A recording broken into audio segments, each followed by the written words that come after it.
des régions du bassin du lac Tchad, distingués invités, honorables chefs traditionnels et chefs religieux, distingués invités, mesdames et messieurs, je voudrais tout d'abord me réjouir de la tenue à Niamey de la deuxième édition du Forum des gouverneurs des régions du bassin du lac Tchad et vous souhaiter par la même occasion la bienvenue en terre sahélienne du Niger.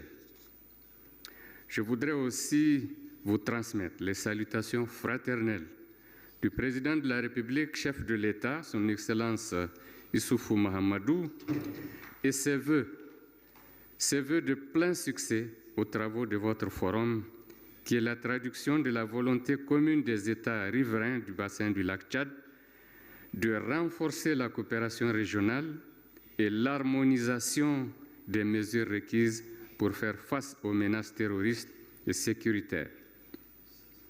Je voudrais saluer en particulier les Nations Unies et la Commission du bassin du lac Tchad pour avoir créé ce cadre d'échange et de plaidoyer et faire également une mention spéciale pour la présence effective des gouverneurs des régions du bassin du lac Tchad.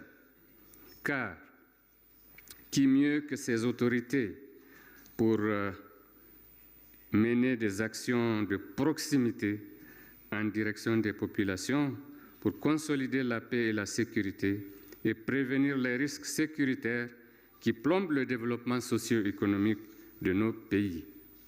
Mesdames et messieurs, nos États ont convenu d'une stratégie régionale de stabilisation, de relèvement et de résilience des zones du bassin du lac Tchad.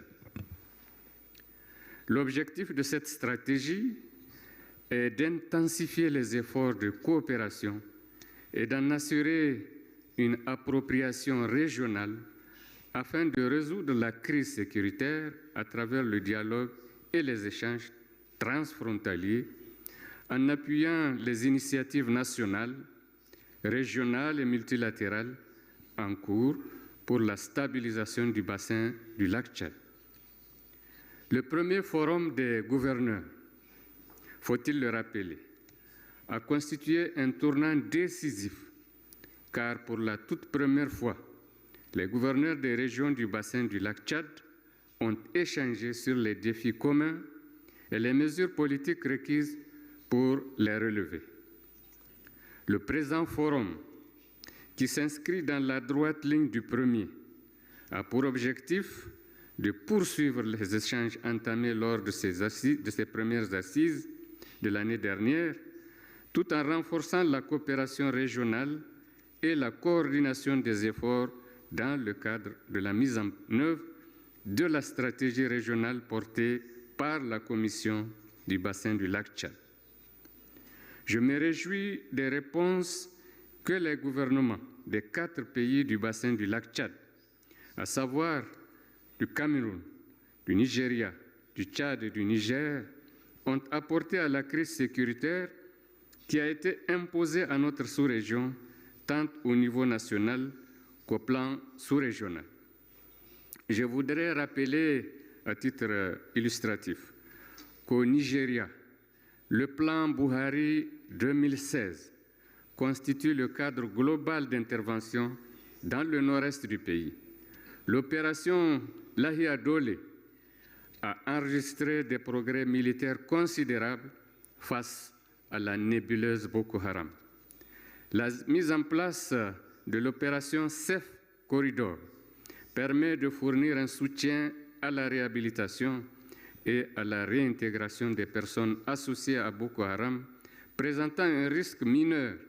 Et plus récemment, la Commission pour le développement du Nord-Est a été créée pour assurer la coordination des initiatives visant à s'attaquer aux causes structurelles de la crise.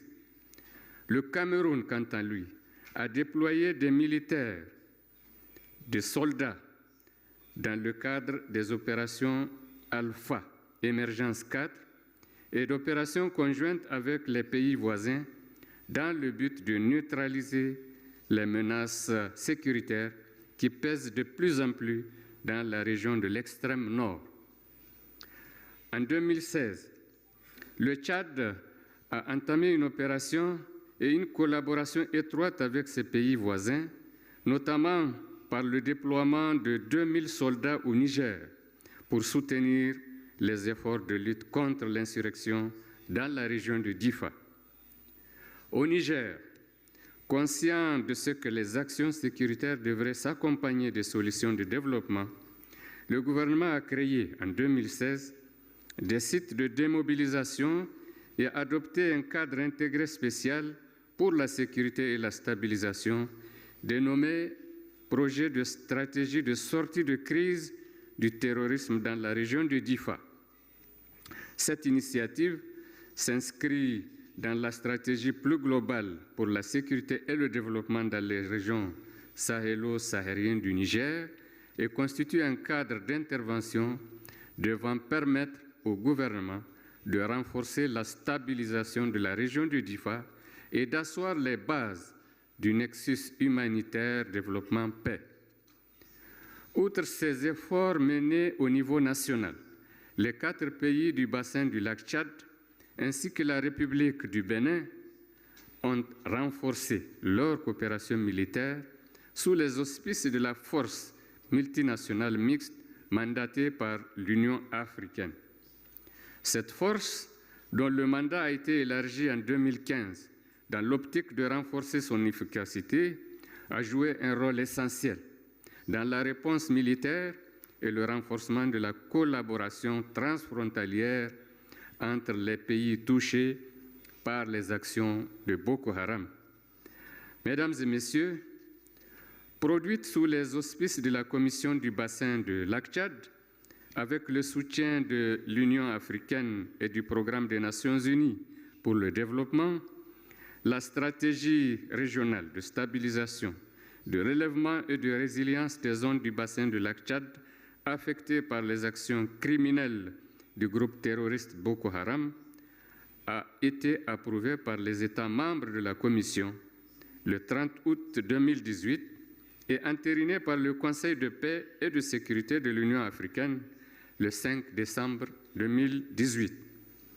Cette stratégie vise à renforcer le mandat de la force multinationale mixte, comme indiqué dans le document de conception stratégique des opérations de la force, à savoir faciliter la mise en œuvre par les États membres de la CBLT et le Bénin des programmes globaux de stabilisation dans les régions touchées, y compris la pleine restauration de l'autorité de l'État et le retour des déplacés internes et des réfugiés. Elle vise à établir une approche commune et à mettre en place un cadre inclusif permettant à toutes les parties prenantes de soutenir une transition coordonnée et efficace de la stabilisation. La stratégie régionale de stabilisation a été exposée à la conférence de haut niveau sur la région du lac Tchad organisée par l'Allemagne, le Nigeria, la Norvège et les Nations unies à Berlin en septembre 2018. Si j'ai tenu à faire tout ce rappel, c'est pour montrer toute l'importance de la coopération régionale dont le Forum des gouverneurs constitue une illustration parfaite. En effet, je relève pour m'en réjouir que le Forum des gouverneurs ouvre un nouveau chapitre dans la nouvelle façon de travailler qui prend en compte les aspects humanitaires, sécuritaires et de développement à travers le nexus humanitaire développement-paix. Je renouvelle mes vœux de plein succès à vos travaux et je déclare ouvert le 2e forum des gouverneurs des régions du bassin du lac Tchad. Je vous remercie de votre attention.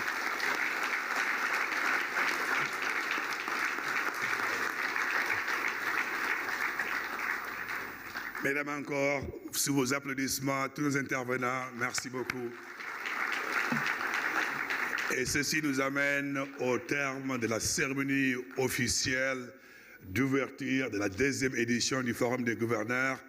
du bassin de lac Tchad.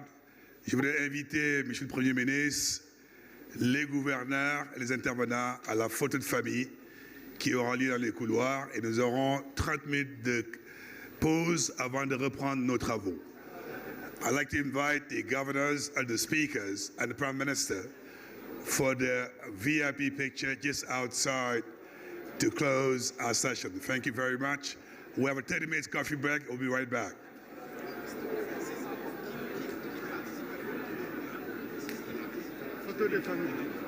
La photo de famille implique donc les gouverneurs, les intervenants à la cérémonie d'ouverture et le Premier ministre.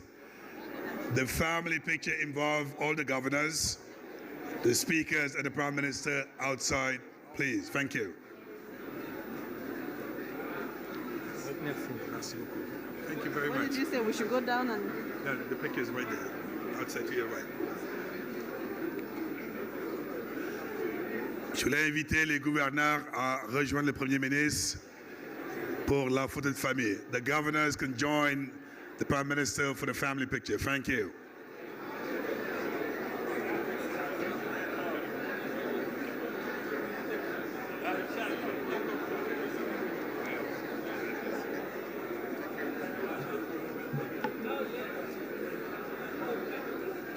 Messieurs les gouverneurs, si vous pouvez rejoindre le Premier ministre pour la photo de famille. The governors